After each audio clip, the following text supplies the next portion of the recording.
성지에서 강덕수 살인사건 진범의 살해 도구를 찾았다며 발음을 불러낸 고무치. 정말 심장이 쫄깃쫄깃해지는 순간인데요. 과연 그 도구에서 나온 DNA는 누구의 것일까요? 그리고 고무치는 드디어 발음을 의심하기 시작한 걸까요? 드라마 마우스 13회 리뷰 시작하겠습니다.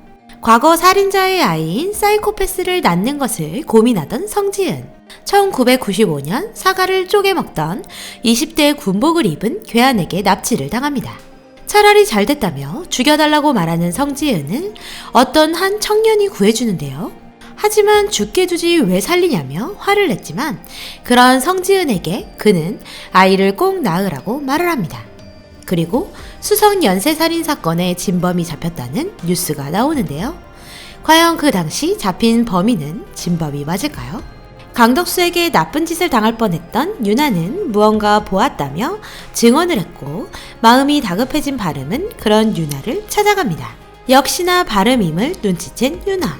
당황한 발음은 유나를 벽돌로 내리쳐 죽이기 위해 뒤쫓아가지만 유나는 발음에게 덕분에 살았다며 감사의 인사를 건넵니다. 다시 눈빛이 착한 발음으로 돌아간 순간이네요. 나쁜 사이코패스의 성향과 착한 발음의 성향이 서로 계속해 충돌을 하고 있는 듯 보입니다. 오봉은 칼을 구매했다는 이유로 결국 경찰서로 조사를 받게 되는데요. 고무치가 했다고 생각한 오봉은 아무런 이야기도 하지 않습니다.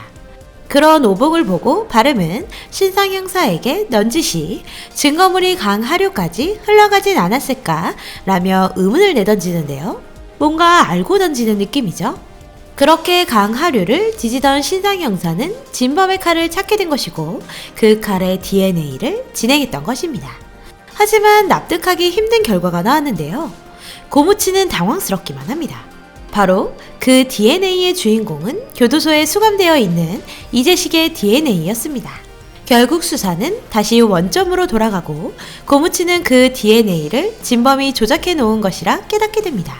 경찰에 대한 조롱이라 생각한 고무치는 분노하지만 실제 범인인 발음은 진짜 이유가 있는 듯 싶은데요. 과연 어떤 이유에서 교도소에 들어가 있는 이재식의 DNA를 묻혀놓은 걸까요? 홍주는 오봉을 찾아가 꿈이 뭐냐고 물어봅니다. 자신과 함께 일을 해보는 것이 어떠냐고 말하는데요. 대학도 졸업하지 못한 오봉은 거절을 합니다. 오봉은 유나가 행여 경찰서에서 진실을 말할까 찾고 있는데요. 하지만 만나지 못하게 되고 발음은 오봉에게 유나가 남긴 영상을 보여주며 달래줍니다. 한편 홍주는 어린 시절 자신과 함께 납치되어 있던 언니가 있었는데요. 그 언니의 이야기를 들으며 기자의 꿈을 꾸었습니다. 언니를 대신해 자신이 좋은 기자가 되겠다 다짐했지만 자신은 좋은 기자가 될 자격이 없다고 생각한 홍주. 그런 홍주에게 오봉은 전화를 걸어 함께 일해보겠다고 말합니다. 자신의 살인 본능 때문에 힘든 발음은 데니얼을 찾아왔는데요. 데니얼은 발음이 유나를 죽이지 않았을 것을 이미 알고 있었다고 말합니다. 성유한의 나쁜 성향보다 발음의 착한 성향이 점점 더 큰 자리를 차지하고 있다고 하는데 정이라는 이름으로 살인한다고 해서 다 옳은 건 아닌데 참 데니얼도 왕 사이코패스 같은 느낌이네요. 자신이 강덕수를 봉이에게 한 그대로 하고 싶었다고 말하는 발음. 그래서 봉이 할머니가 강덕수를 죽이기 위해 항상 품고 다녔던 칼로 죽였다고 말을 하는데요. 그러면서 성유아는 송수와 어떤 관련이 있었길래 그렇게 잔인하게 죽였을까라는 의문을 품습니다. 그런 발음을 묘한 표정으로 바라보는 데니얼. 한편 홍주에게 카메라를 돌려주기 위해 찾아간 고무치. 그 영상 속에서 살해 장면에 있던 자전거 블랙박스를 확인하게 되는데요.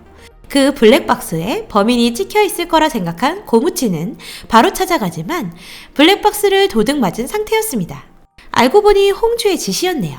홍주는 왜 먼저 블랙박스를 손에 넣은 걸까요? 영상을 확인하는 홍주. 그 안에서 범인의 얼굴인 발음을 보게 됩니다. 블랙박스를 놓친 고무치는 DNA의 주인인 이재식 사건에 대해 찾아보는데요. 이재식은 자신의 딸이 강간당할 뻔한 것을 보고 범인을 때려 5년형을 받은 사람이었습니다. 정말 단지 그 죄만 갖고 있는 걸까요? 그리고 교도소로 화면이 넘어갑니다. 취재를 온 홍주와 봉이. 이곳에서 수성 연쇄살인 사건의 범인으로 잡혀있는 할아버지와 마주치게 됩니다. 하지만 전혀 범죄자의 얼굴이 아닌데요. 봉이를 보며 슬픈 눈을 하고 있는 김씨. 그리고 이재식을 찾아온 고무치와 정바름. 강덕수 옷에 패치를 이재식이 제작한 것이 맞는지 확인합니다. 한편 봉이는 교도소에서 마주친 김씨가 눈에 밟히는데요. 억울하게 옥살이를 하는 것을 전해들은 봉이는 재심을 위해 이슈를 만들어 줄 것을 계획합니다. 셜록 홈즈 기획회의에서 수성 연쇄살인 사건에 대해 방송을 하는 것이 어떤지 제안하는 봉이.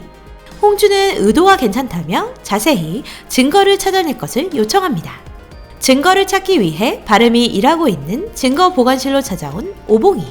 그러다 한 미수 사건에서 발견된 초승달 모양의 사과를 찾아낸 오봉은 수성 연쇄살인 사건의 진범일 가능성을 제기합니다. 바름과 오봉 그리고 친구 동구까지 함께 재심을 위해 추리를 시작합니다. 그렇게 알게 되어 그때 당시 유일한 생존자 성지은을 찾아냅니다. 성지은 인터뷰를 간 오봉이. 성지은은 그날 겪었던 일에 대해 자세히 털어놓습니다. 군복을 입고 사과를 먹고 있었던 범인에 대해 말을 합니다. 그리고 수성 연쇄살인 사건과 비슷해 의심스러워 당시 경찰에게도 말을 했었다는 성지은. 하지만 받아들여지지 않았다고 말합니다. 인터뷰를 받아 결국 방송을 진행하기로 한 셜록 홈즈. 하지만 윗선에서 경찰과 검찰이 관련되어 있어 방송을 하지 못하게 하는데요.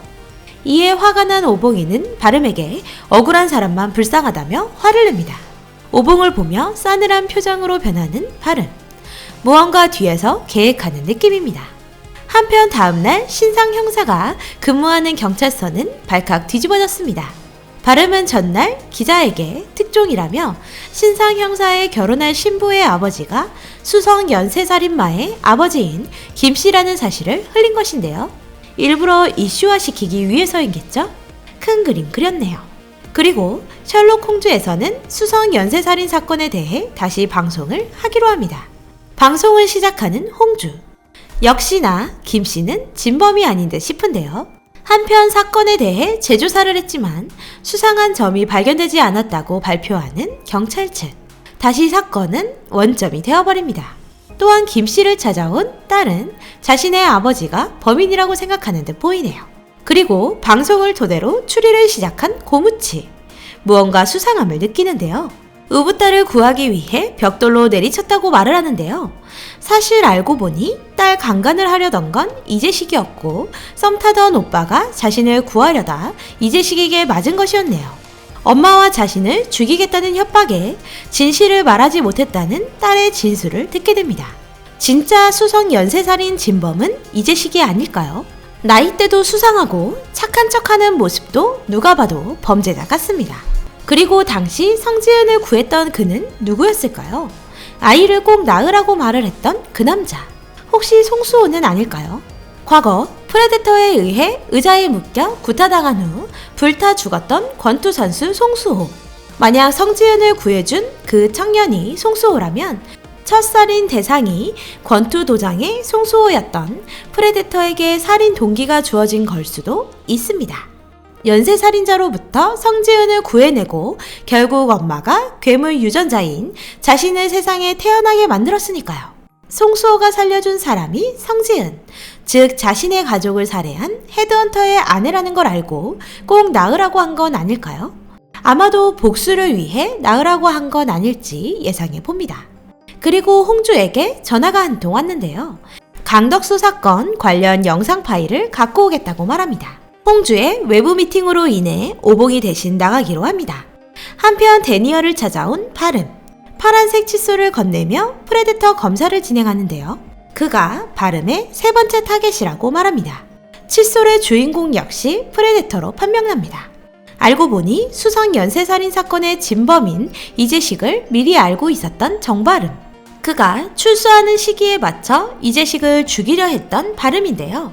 정의를 위해 또다시 살인을 시작한 바름은 이미 재식이 강덕수를 죽인 것처럼 꾸며 수사에 혼선을 주었던 것이네요. 또한 강덕수 사건 파일을 가지고 방송국으로 향하던 남자는 사고가 나고 그 남자에게 달려간 오봉은 그곳에서 영상 파일 하나를 발견합니다.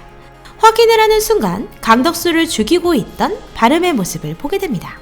충격을 받은 오봉. 그리고 이재식을 찾아 바름이 살인을 저지르고 있던 곳까지 온 고무치. 결국 바름의 살인을 고무치에게 들키게 되는 걸까요? 모두에게 들통나게 생긴 정바름. 이렇게 바름의 정의를 위한 살인은 멈추게 될까요? 그런데 도대체 한서준 2세는 누구인 걸까요? 계속 뇌피셜만 하다 머리가 점점 아파올 지경입니다. 여전히 궁금해서 안 볼 수 없는 드라마임에 광칠삼은 오늘도 13회 리뷰 여기까지 진행하도록 하겠습니다. 오늘도 재미있게 보셨다면 좋아요, 구독 부탁드립니다.